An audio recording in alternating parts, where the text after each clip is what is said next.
നമസ്കാരമുണ്ട്. ബേഡാക്സിലേക്ക് സ്വാഗതം. ഞാനിപ്പോൾ വന്നേക്കുന്നത് ചന്ദ്രൻ എന്ന് പറഞ്ഞ ഒരു ചേട്ടൻ്റെ അടുത്തേക്കാണ്. ആള് ഒരു ബാൻഡ് മാഷാണ് കേട്ടോ.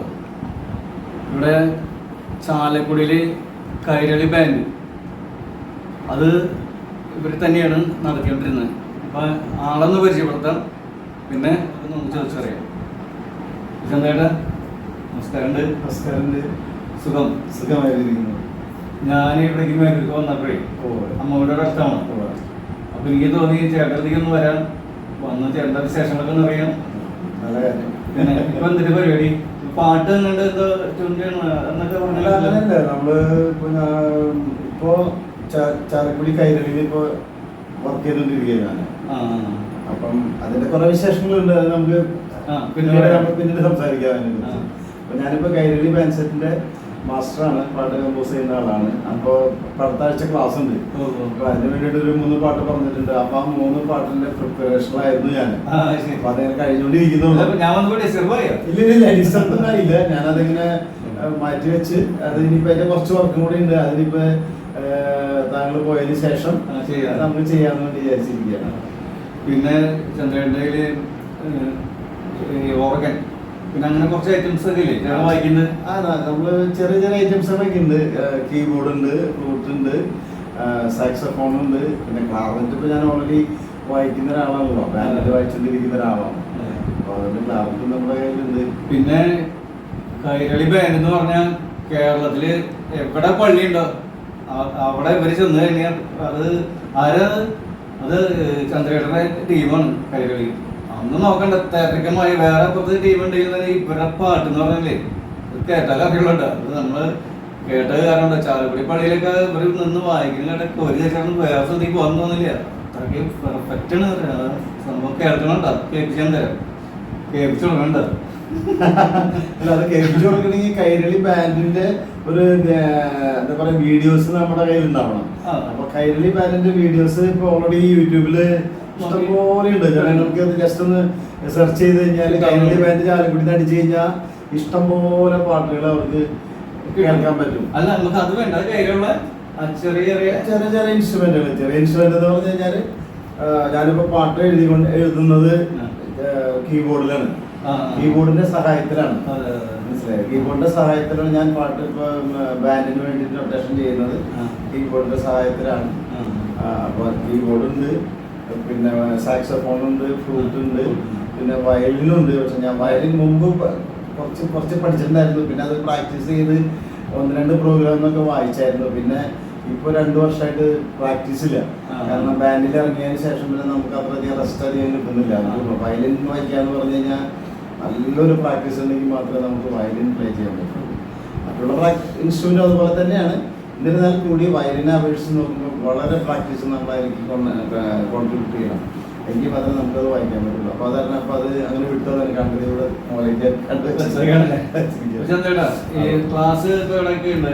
ഇപ്പൊ ക്ലാസ് ഇപ്പൊ കൈരളിയിലുണ്ട്.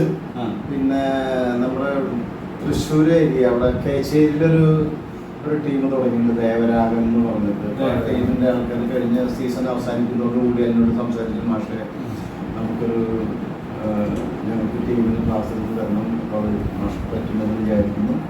ഞാൻ പറഞ്ഞു ഓക്കെ, കുഴപ്പമില്ല, ഞാനെടുത്ത് തരാം, പ്രശ്നമൊന്നുമില്ല. അപ്പോൾ അവിടെ ക്ലാസ് ഉണ്ട്. പിന്നെ ക്ലാസ് ഉള്ളത് CRP മൂവാറ്റുപുഴ ബാൻഡ് സെറ്റ്. നല്ലൊരു തരങ്ങളില്ലാത്ത ബാൻഡ് സെറ്റ്. അതെ, നല്ല ബാൻഡ്, കുഴപ്പമില്ലാത്ത ബാൻഡ് സെറ്റാണ്. ഇപ്പോഴുള്ള എല്ലാ ബാൻഡ് സെറ്റുകളും നല്ലതാണ്. അപ്പൊ അങ്ങനെ ഞാൻ 2 ടീമിനോട് ഇപ്പൊ തൽക്കാലം ക്ലാസ്സിൽ പോയിക്കൊണ്ട് കൈരളി അടക്കം 3.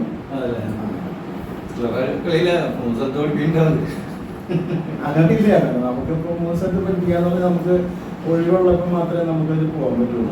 മനസ്സിലായി? അപ്പൊ ഈ പറഞ്ഞ ടീമിൽ ഇപ്പൊ കൈരളിയിൽ തന്നെ ഇപ്പൊ ഈ ആഴ്ചയിൽ 3 പാട്ട് പഠിക്കാൻ ഉദ്ദേശിച്ചിരിക്കും. ഞാനിപ്പോ ചേട്ടന്റെ പ്രോഗ്രാം കണ്ടിരുന്നു. അന്ന് തുടങ്ങിയത് എനിക്ക് ചേട്ടൻ ഇവിടെ മേലേക്ക് വരുമ്പോ ഒന്ന് കണ്ടൊന്ന് സംസാരിക്കണം. ചേട്ടന്റെ ഈ സംഭവങ്ങളൊക്കെ ഒന്ന് വായിച്ച് കേൾപ്പിക്കണം അല്ലേ? നമ്മൾ ആദ്യം ഏതാ ചെയ്യണേ? അത് നമുക്ക് കീബോർഡ് ചെയ്യാം. ആദ്യം കീബോർഡ് ചെയ്യണം അല്ലേ? അപ്പൊ നമ്മൾ ആദ്യം കീബോർഡിന്റെ അടുത്തേക്കാണ് ചേട്ടന്റെ കൈ ഇതിങ്ങനെ നീണ്ടത്. അപ്പൊ നമുക്ക് അത് തന്നെ ചെയ്യാം.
അടിപൊളി. കുറച്ച് വായിച്ചോളൂ, അത് പോരെ. മതി മതി, ഇത് ധാരാളമായി. ഓർമ്മ വായിച്ച് നമ്മൾ കണ്ടു കേട്ടു. ഇനി അതൊക്കെ അവിടെ നിൽക്കട്ടെ, മറ്റുള്ളതൊക്കെ പിന്നീട് വരും. പിന്നെ അവൻ്റെ അച്ഛൻ നല്ലൊരു കലാകാരനായിരുന്നു, വെറുതെ അല്ല ഈ ആ കഴിവൊക്കെ കിട്ടിയായിരുന്നു. ഇപ്പൊ അച്ഛൻ ട്രൂപ്പ് ഉണ്ടായിരുന്നു ഈ ബാൻഡ്. ഞാൻ സ്കൂളിൽ പഠിക്കുന്ന കാലത്ത്, ഞാൻ ഒരു 8-9 ആ സമയത്ത് ഞാൻ ബാൻഡ് ടീമിലേക്ക് വരുന്നത് 8ാം ക്ലാസ്സിൽ പഠിക്കുന്ന ഒരു സമയത്താണ്, കാലഘട്ടത്തിലാണ്. അപ്പൊ അന്ന് അച്ഛനിവിടെ ബാൻഡ് ടീം ഉണ്ടായിരുന്നു ഇവിടെ. അപ്പൊ അതിന്റെ പേര് ശ്രീറാം ബാൻഡ് കമ്പനി എന്നായിരുന്നു. Sreeram band company. അപ്പൊ എൻ്റെ അച്ഛനുണ്ടായിരുന്നു, എൻ്റെ അച്ഛൻ്റെ ചേട്ടൻ, അങ്ങനെ വേറെ കുറെ ആൾക്കാരൊക്കെ ഉണ്ടായിരുന്നു. എനിക്ക് ആരൊക്കെ ഉണ്ടായിരുന്നു എനിക്ക് കൃത്യമായിട്ട് ഓർമ്മയില്ല. പിന്നെ ഒരാളെ എനിക്ക് ഓർമ്മ വരുന്നത് പൂലാനിയിൽ വേലായിരുന്നു എന്ന് പറഞ്ഞൊരു ചേട്ടനും കൂടി ഉണ്ടായിരുന്നു. അങ്ങനെ കുറെ പേരൊക്കെ അടങ്ങിയൊരു ടീമാണ് അച്ഛൻ്റെ ടീമുണ്ടായിരുന്നത്. അപ്പോൾ ആ സമയത്ത് എനിക്കിതിനകത്ത് വലിയ താല്പര്യം ഉണ്ടായിരുന്നു. ഞാൻ സ്കൂളിൽ പഠിക്കുന്ന ഒരു സമയമാണ്. അപ്പോൾ അച്ഛൻ എന്നോട് പറഞ്ഞു, നീ എന്തെങ്കിലും പഠിക്കണമെന്ന് പറഞ്ഞിട്ട്. അങ്ങനെ എൻ്റെ വീട്ടിൽ, ഇപ്പോൾ ഇവിടെ എന്നുള്ള വീട്, അന്ന് ഞങ്ങൾ മേലൂർ പള്ളികളുടെ അടുത്ത് ആയിരുന്നു വീട്. അപ്പോൾ അവിടെയാണ് പ്രാക്ടീസൊക്കെ ചെയ്യുന്നത്. അവിടെ പഠിപ്പിച്ചിട്ടുണ്ടായിരുന്നു. അപ്പോൾ അങ്ങനെ ഞാൻ ട്രംപറ്റ് വായിക്കാനായിട്ട് പഠിച്ചു. അവിടെ നിന്നാണ് ട്രംപറ്റ് വായിക്കാനായിട്ട് ഞാൻ പഠിക്കുന്നത്. ഏറ്റവും ആദ്യം പഠിക്കുന്നത് സിമ്പിൾ കൊട്ടാനാണ്, ജാവ കൊട്ടാനാണ്. അതിനുശേഷം ഞാൻ ട്രംപറ്റ് പഠിച്ചു, ട്രംപറ്റ് വായിക്കാനായിട്ട് പഠിച്ചു. അച്ഛൻ്റെ കീഴിൽ നിന്നല്ല പഠിക്കുന്നത്, അച്ഛൻ്റെ കീഴിൽ നിന്ന് ഞാൻ ട്രംപറ്റ് വായിക്കാൻ പഠിച്ചു. അങ്ങനെ ഒരു സീസൺ ഞാൻ അച്ഛൻ്റെ കൂടെ ബാൻഡിൽ വായിക്കാൻ പോയി പല സ്ഥലങ്ങളിൽ. കുന്നോളത്തൊക്കെ വായിക്കാൻ, ആ സമയത്തൊക്കെ കുന്നോളത്തൊക്കെ വായിക്കാൻ പോയിട്ടുള്ളതാണ്, ട്രംപറ്റ് വായിക്കാനായിട്ട്. അപ്പം അന്ന് വായിക്കാൻ പോകുന്നത്, കുന്നോളം ഏരിയയിൽ വായിക്കാൻ പോകുന്നത് തൃശ്ശൂരിൽ ഒരു ടീം ഉണ്ടായിരുന്നു. ആ ടീമിൻ്റെ പേരൊന്നും എനിക്ക് ഓർമ്മയില്ല. ആ ടീമിൻ്റെ കൂടെ അച്ഛനും ഞാനും പോയിക്കൊണ്ടിരുന്നത്. അപ്പം അവിടുത്തെ പരിപാടി വല്ലാത്തൊരു പരിപാടിയാണ്. അത് ഞാൻ പിന്നീട് സംസാരിക്കാതെ. അങ്ങനെ അങ്ങനെ ഒരു വർഷം ഞാൻ അങ്ങനെ ട്രംപറ്റായിട്ട് നിന്നു. പിന്നെ എനിക്കിത് പറ്റാത്ത പോലെ തന്നെ. അപ്പം അങ്ങനെ ഇരിക്കുന്ന സമയത്ത് അച്ഛൻ എന്നോട് പറയും, ഈ ഒരു കാര്യം ചെയ്യും, ക്ലാർനെറ്റ് പഠിക്കുന്നതെന്ന് പറഞ്ഞു. അങ്ങനെ അച്ഛൻ രാവിലേക്ക് എന്നെ എഴുന്നേൽപ്പിച്ചിരുത്തി അച്ഛൻ്റെ ശിക്ഷണത്തിൽ ക്ലാർനെറ്റൊക്കെ നിലത്തിരുത്തി പഠിപ്പിക്കും. നിലത്തിരുത്തിയൊക്കെ പഠിപ്പിച്ച് അങ്ങനെ പഠിക്കുന്നുണ്ടായിരുന്നു. അങ്ങനെ ഞങ്ങൾ വായിക്കാൻ പോകുന്ന സമയത്ത് അച്ഛനോട് ചാലക്കുടിയിലെ വർദ്ധുണ്ണി മാസ്റ്റർ എന്ന് പറഞ്ഞാൽ അദ്ദേഹം ചാലക്കുടി കേരള ബാൻഡ് കമ്പനിയുടെ ഓണറാണ് ഈ വർദ്ധുണ്ണി മാസ്റ്റർ എന്ന് പറയുന്നതാണ്. അപ്പോൾ അയാൾ അച്ഛനോട് പറഞ്ഞു, എനിക്ക് നിന്റെ മോനെ വിട്ടു തരണം എന്ന് പറഞ്ഞു. ഇത് ഞാൻ പിന്നീടാണ് അറിയുന്നത് കേട്ടോ. അന്നൊന്നും എനിക്കതിനെ കുറിച്ച് അറിയില്ലായിരുന്നു, ഞാനിതൊക്കെ അറിയുന്നത് പിന്നീടാണ്. അങ്ങനെ എൻ്റെ അച്ഛനോട് പറഞ്ഞു, നിന്റെ മോനെ എൻ്റെ ടീമിലേക്ക് വിട്ടു തരണം എന്ന് പറഞ്ഞു. അപ്പം എൻ്റെ ടീം എന്ന് പറഞ്ഞു കഴിഞ്ഞാൽ ചാലക്കുടി കേരള ബാൻഡ് എന്ന് വെച്ചാൽ നല്ല ഫേമസ് ആയിട്ട് നിൽക്കുന്ന ഒരു ടീമാണ്. അപ്പോൾ എന്നെ വേണമെന്ന് പറയാൻ കാരണം എന്ന് വെച്ച് കഴിഞ്ഞാൽ ആ ടീമിൽ നന്നായിട്ട് വായിച്ചുകൊണ്ടിരുന്ന കുറച്ച് പേര്, 1-2 പേര് ടീമിൽ നിന്ന് പോയി. അപ്പോൾ വായിക്കാൻ ക്ലാർനെറ്റ് വായിക്കാൻ അവർക്കൊരാൾ വേണം. അതുകൊണ്ടാണ് അങ്ങനെ ഒരു അഭിപ്രായം എൻ്റെ അച്ഛനോട് ആ മാസ്റ്റർ പറഞ്ഞത്. അങ്ങനെ അച്ഛൻ എന്നോട് ചോദിക്കാതെ സമ്മതം മൂടി. അങ്ങനെ എന്നോട് പറഞ്ഞു, ഇങ്ങനെ എന്നെ വർദ്ധുണ്ണി മാസ്റ്റർ വിളിച്ചിട്ടുണ്ട്, ചെല്ലാൻ ടീമിലേക്ക് ചെല്ലാൻ പറഞ്ഞിട്ടുണ്ട്. അപ്പം ഞാൻ പറഞ്ഞു, വെച്ചാൽ നമ്മൾ സ്കൂളിൽ പഠിക്കും, ഞാൻ സ്കൂളിൽ പോകുന്നില്ലേ, അപ്പം ഇങ്ങനെ പോകാൻ പറ്റുക. അപ്പം ശനി ഞായറല്ലേ പ്രോഗ്രാം ഉള്ളൂ, ബാക്കിയുള്ള ദിവസങ്ങളിൽ സ്കൂളിൽ പോകാനോ. അല്ല, അപ്പം അതിൻ്റെ ഇടയ്ക്ക് പ്രാക്ടീസ് ഉണ്ട്. പ്രാക്ടീസിന് പോകണം. അങ്ങനെ ഞാൻ അവിടെ ചേർന്നു. അങ്ങനെ അച്ഛൻ പറഞ്ഞ വാക്ക് വലിക്കാനായിട്ട് നമ്മളവിടെ ചേർന്നു, ടീമിൽ ചേർന്നു. അവിടെ ചെന്നപ്പോൾ അവർക്ക് എന്നെ പറ്റാതെ പോലെ തോന്നി. 1-2 പേര് പറഞ്ഞു, ആള് കാരണം അത് തന്നെ ചെറുപ്പം പയ്യനല്ലേ, ഒന്നും ചെയ്യാൻ പറ്റില്ല, അവനെങ്ങനെ വായിക്കാൻ പറ്റില്ല, വായിച്ചു വരുന്നേ ഉള്ളൂ. അപ്പോൾ ഇത്ര നമ്മുടെ നല്ലൊരു ടീമിൽ ഇങ്ങനെ വായിക്കാന്ന് പറഞ്ഞാൽ ബുദ്ധിമുട്ടല്ലേ. അപ്പം അതിൻ്റെ മാസ്റ്റർ അവരോട് പറഞ്ഞത്, അത് കുഴപ്പമൊന്നുമില്ല, ആള് ശരിയാവും, നിങ്ങൾ പേടിക്കാണ്ട്, സീസൺ ആകുമ്പോഴത്തേക്കും ആള് ക്ലിയർ ആവും എന്ന് പറഞ്ഞു. അങ്ങനെ ഞാൻ ആ ടീമിൽ അവിടെയുള്ള ആൾക്കാരുടെ ശിക്ഷണത്തിൽ, അങ്ങനെ വേണം പറയാൻ, ശരി, അതന്നെയാണ് ശരി. അവരുടെ ശിക്ഷണത്തിൽ നമ്മൾ കുറെ കാര്യങ്ങൾ അവരിൽ നിന്ന് പഠിച്ചു. അങ്ങനെ ആ ടീമിലെ അംഗമായി ഞാൻ ചാലക്കുടി കേരള ബാൻഡിന്റെ അംഗമായി മാറി. പക്ഷെ അവിടെ നല്ല നന്നായിട്ട് ചെയ്യാൻ പറ്റാവുന്ന കുറെ ആൾക്കാരുണ്ടായിരുന്നു. അപ്പം അന്ന് ആള് വെച്ചാൽ പാട്ട് ഇങ്ങനെ കമ്പോസിംഗ് ഒന്നുമില്ല, പാട്ട് മാത്രം പഠിക്കും. അപ്പൊ വേറൊരു ഒരുത്തരുണ്ടായിരുന്നു, ഇത് വിൽസൺ എന്ന് പറയുന്ന ഒരാള്, എൻ്റെ ഫ്രണ്ടാണ്. അവൻ പാട്ട് പാടിത്തരും, അങ്ങനെ പാട്ട് പഠിച്ച് ഞങ്ങൾ ക്ലാസ്സിൽ പഠിക്കും. അങ്ങനെയാണ് അന്നാള് വായിച്ചുകൊണ്ടിരുന്നത്. അങ്ങനെ ആ ടീമിൽ നിന്നും അവിടെ നിന്നുകൊണ്ടിരിക്കുന്ന സമയത്ത് അപ്പൊ അതിൽ ഡ്രം വായിക്കുന്ന ഒരാള് ചാലക്കുടി ആളൂര് സ്റ്റീഫൻ എന്ന് പറയുന്ന ഒരു ചേട്ടനായിരുന്നു ഡ്രം വായിക്കുന്ന ആള്. അപ്പൊ പുള്ളിക്കാരൻ എന്താന്ന് വെച്ച് കഴിഞ്ഞാല് ഈ സിനിമ പാട്ടുകളൊക്കെ നന്നായിട്ട് കേൾക്കുകയും അതിനെ കുറിച്ച് നല്ലൊരു ഗ്രാഹ്യമുള്ള ഒരു മനുഷ്യനായിരുന്നു. നന്നായിട്ട് തബലയും വായിക്കും. അപ്പോൾ ആളൊരിക്കൽ പറഞ്ഞു, ചന്ദ്രൻ നമുക്ക് ഇങ്ങനെ പോയാൽ പോരാ, കാരണം നമുക്ക് സിനിമ പാട്ടുകൾ നല്ല രൂപത്തിൽ പ്ലേ ചെയ്യണം. അതെങ്കിലേ നമുക്കൊരു ബെനിഫിറ്റ് ഉണ്ടാവുള്ളൂ, ടീമിനൊരു നല്ലൊരു അഭിപ്രായം ഉണ്ടാവുള്ളൂ.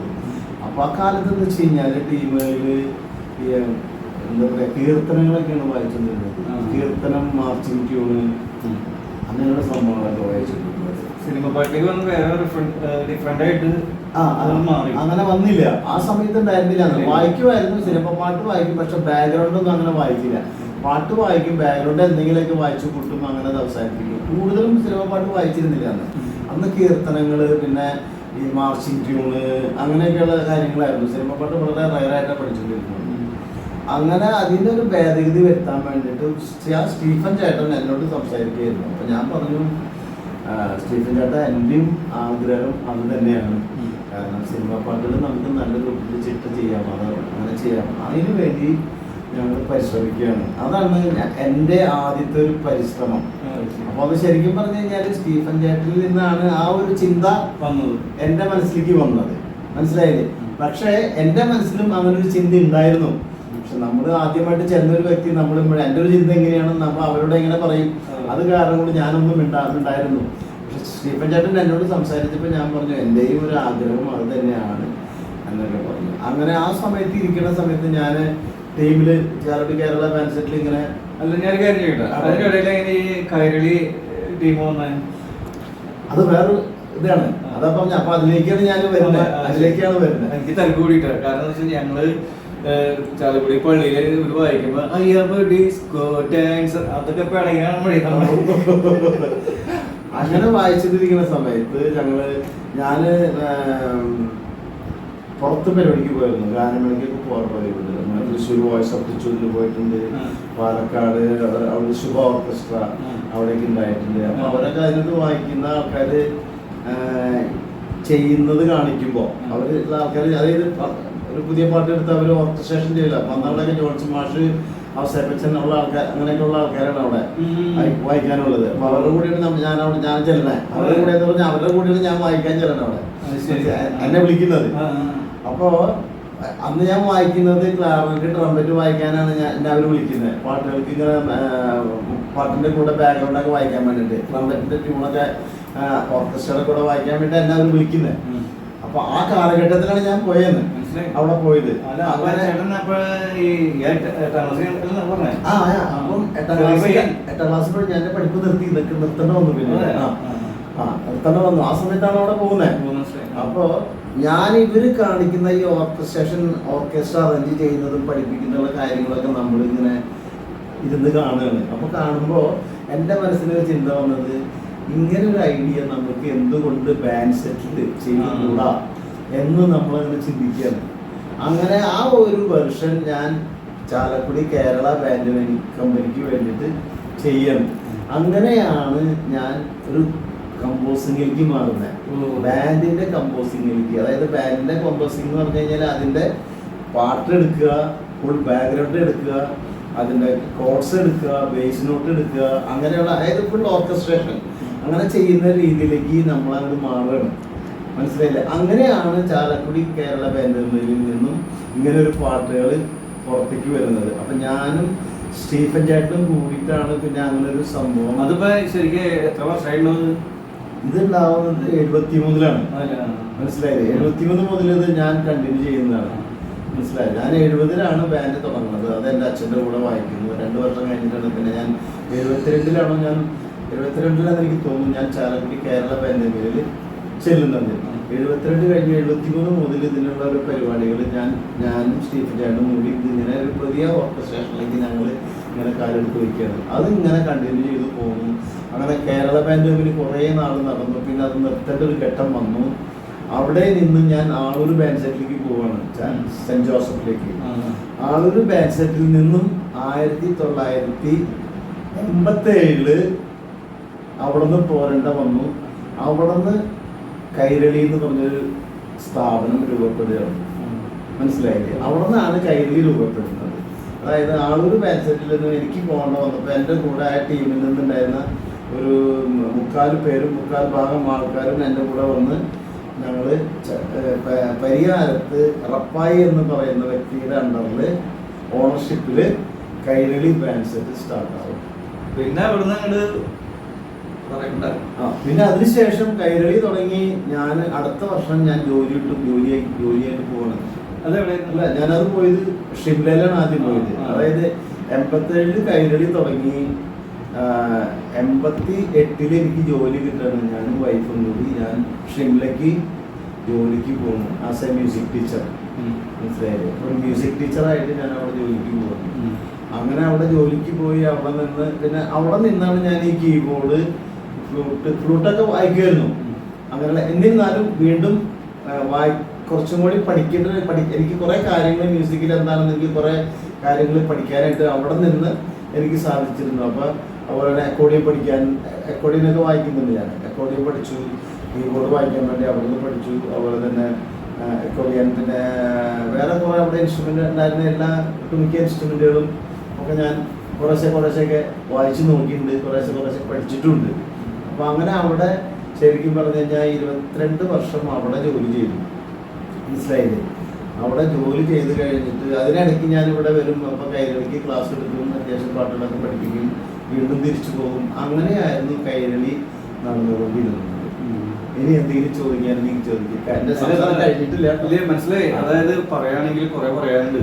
കാരണം ആള് ഇങ്ങോട്ട് പറയിപ്പിക്കുകയാണെങ്കിൽ നമ്മുടെ ഈ എപ്പിസോഡൊന്നും തീരില്ല. നമുക്കൊരു കാര്യം ചെയ്യാം. ഇപ്പൊ ഇത്രയും പറഞ്ഞ് ഇവിടെ നിർത്തിയില്ല, അതും വായിച്ചു നിർത്തി. ഈ ചേട്ടന്റെ മറ്റേ ഫ്ലൂട്ട് എന്താണ്? ചേട്ടൻ ഈ ഫ്ലൂട്ടിൽ വായിക്കാൻ പോകുന്നത് ഏത് രാഗമാണോ അതോ പാട്ടാണോ? അല്ല, നമുക്ക് പാട്ട് വായിക്കാം. കാരണം നമ്മളൊരു രാഗം വായിച്ചു കഴിഞ്ഞാൽ ആൾക്കാർക്ക് അത്ര ഒരു ഇതാവില്ല. പാട്ട് വായിക്കുമ്പോൾ ആൾക്കാർക്ക് അതും അറിയപ്പെടുന്ന ഒരു പാട്ട് വായിക്കുമ്പോൾ കുറച്ചും കൂടി എൻജോയ് ചെയ്യാൻ പറ്റുമെന്നാണ് ഞാൻ വിശ്വസിക്കുന്നത്. ഇതിപ്പോ ചേട്ടൻ ഇത് ആര് ചിട്ടപ്പെടുത്തിയ പാട്ടാണ് ചേട്ടൻ പാടാൻ? ഇത് നമ്മുടെ ഈ പാട്ടല്ലേ, ചിന്ന ആശയം എന്നുള്ളൊരു പാട്ടല്ലേ? അതും റഹ്മാൻ സാറല്ലേ? അതും എ റഹ്മാൻ കമ്പോസ് ചെയ്തതാണ്. അത് പാടിയിരിക്കുന്നത് നമ്മുടെ ഒരു മിൻമിനി അങ്കമാലി. ഈ മിൻമിനിനെ കഴിഞ്ഞ ഒരു മാസം മുമ്പ് ഞാൻ മീറ്റ് ചെയ്തിരുന്നു. അവിടെ നമ്മുടെ കുമാരൻ എന്ന് പറഞ്ഞൊരു ഫ്ലൂട്ടിസ്റ്റ് മരിച്ചുപോയി. അപ്പൊ അവരുടെ ഒരു അനുസ്മരണ യോഗം ഉണ്ടായിരുന്നു. ആ സമയത്ത് അവരവിടെ വന്നിരുന്നു. അങ്ങനെ അവരായിട്ട് സംസാരിച്ചു. ഞാൻ ആദ്യമായിട്ട് കാണുന്നതായിരുന്നു അവരെ. അപ്പൊ അവരായിട്ടൊക്കെ ഒന്ന് സംസാരിച്ചു. അപ്പൊ ആ അനുസ്മരണ യോഗത്തിൽ പോയിട്ടാണ് അവരെ കണ്ടത്. അപ്പൊ എന്നിരുന്നാലും ആ പാട്ട്, അവർ പാടിയ പാട്ട് ഇത്ര ഹിറ്റ് എന്ന് പറയേണ്ട ആവശ്യമില്ല. അത് വളരെയധികം ഹിറ്റായ ഒരു പാട്ടാണത്. അപ്പൊ അതെനിക്ക് വളരെ ഇഷ്ടപ്പെട്ടൊരു പാട്ടാണ്. അപ്പൊ അതാണ് ഞാൻ ഒറ്റ പാട്ടോടെയല്ലേ ആള്? അതെ ലെവലൊന്നും മാറിയത്. വായിക്കാനല്ലേ? വായിച്ചാ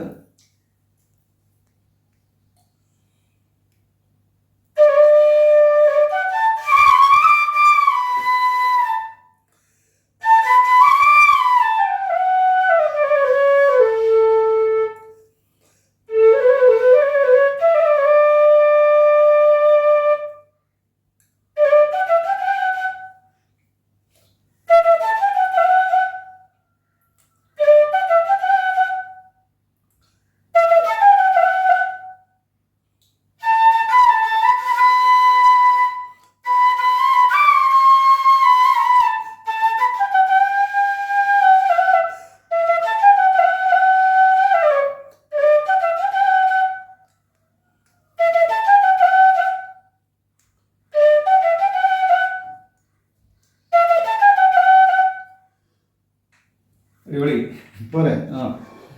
ഞാനൊരു പാട്ട് പറഞ്ഞാൽ പാടല്ല, ഞാൻ പറഞ്ഞു ചേട്ടാ പാട്ട് വായിച്ചോളൂ. അത് എനിക്ക് അറിയുന്നതാണെങ്കിൽ അപ്പോൾ എൻ്റെ കഴിവനുസരിച്ച് ചെറുതായിട്ടൊന്ന് ഞാൻ ചെയ്തു നോക്കാം. പഴയ പാട്ടാണ്. ഒരു പുഷ്പം മാത്രമെൻ പൂങ്കുലയിൽ ആ പാട്ട്. അത് ഞാൻ ഒന്ന് ട്രൈ ചെയ്യാം. അതെ, അതൊന്ന് കേട്ടാ. എനിക്ക് ട്രൈ ചെയ്യാം. തെറ്റോ ഇല്ലെന്ന് എനിക്കറിയില്ല. ജസ്റ്റ് തെറ്റൊന്നുമില്ല. ഒന്ന് പാട്ട്. Okay okay okay. വായിക്കട്ടെ? വായിക്കും.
ഞാൻ പറഞ്ഞ പാട്ട് ചേട്ടൻ പതിനഞ്ച് വായിച്ചു. പറ്റാവുന്ന രൂപത്തിൽ ഞാൻ വായിച്ചു. പിന്നെ ചന്ദ്രേട്ടൻ്റെ ഫാമിലി മൊത്തവും കലാകാരന്മാരുണ്ട്. അതെ, അത് അച്ഛൻ തൊട്ട് അനിയൻ പോയി അങ്ങനെയൊക്കെ. ഇനിയിപ്പോൾ നമ്മുടെ വൈഫ് നല്ല ഡാൻസറാണ്. സ്കൂളിൽ പഠിപ്പിക്കുന്നില്ലേ? പഠിപ്പിച്ചിരുന്നു. പോകാറില്ല. അപ്പൊ ഈ അനിയനൊക്കെ ഈ ഫീൽഡിന് തന്നെയല്ലേ ഇപ്പോഴും? അതെ, സജീവമായിട്ട് വർക്ക് ചെയ്യാണ്. മൂന്നനിയന്മാരും. മൂന്നുപേരും. അവരുടെ വിശേഷങ്ങളൊക്കെ പറയുകയാണെങ്കിൽ കുറേ ഉണ്ട്. ഇതിനെ കുറിച്ച് പറയുകയാണെങ്കിൽ ഇപ്പൊ ബാൻഡിനെ കുറിച്ച് തന്നെ പറയുകയാണെങ്കിൽ നമുക്ക് തീരാത്ത ഒത്തിരി കാര്യങ്ങൾ സംസാരിക്കാറുണ്ട്. ബാൻഡ് എങ്ങനെ കണ്ടക്ട് ചെയ്യുന്നു, എങ്ങനെ ഉണ്ടാവുന്നു, ഒരു പാട്ട് എങ്ങനെ വരുന്നു, ഇങ്ങനെയുള്ള കാര്യങ്ങളൊക്കെ പറയുകയാണെങ്കിൽ ഒത്തിരി കാര്യങ്ങൾ പറയാനുണ്ട്. അപ്പൊ അതിനുള്ള സമയം ഇല്ല, ഇവിടെ ഉണ്ടോന്ന് എനിക്ക് കൃത്യമായിട്ട് അറിയില്ല. അപ്പൊ അത് കാരണം കൊണ്ട് ഞാൻ അതിനെ കുറിച്ച് അതിലേക്കാണ് കിടക്കുന്നില്ല. ഒരു ദിവസം ഫുള്ള് പറഞ്ഞാലും ഇത് വായിച്ചാലും തീരില്ല. അപ്പൊ ഇനി അടുത്ത സംസാരം ചെയ്യണേ. അടുത്ത സാക്സഫോൺ ചെയ്യാം. അത് നമുക്ക് നോക്കിയല്ലോ.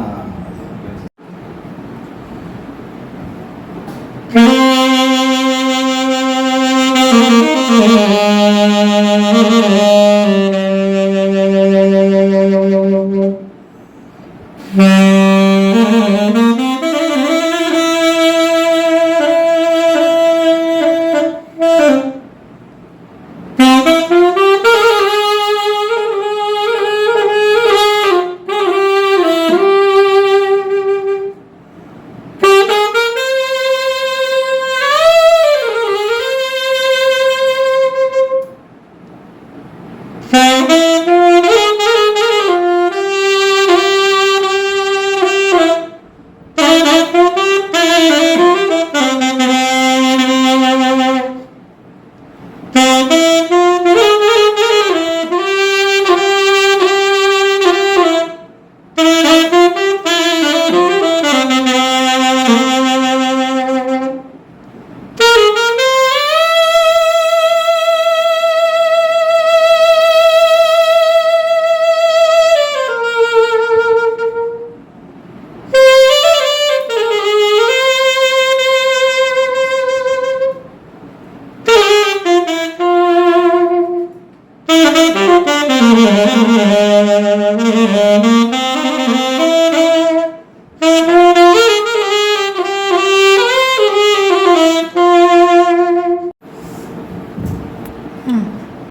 ചേട്ടാ ആ.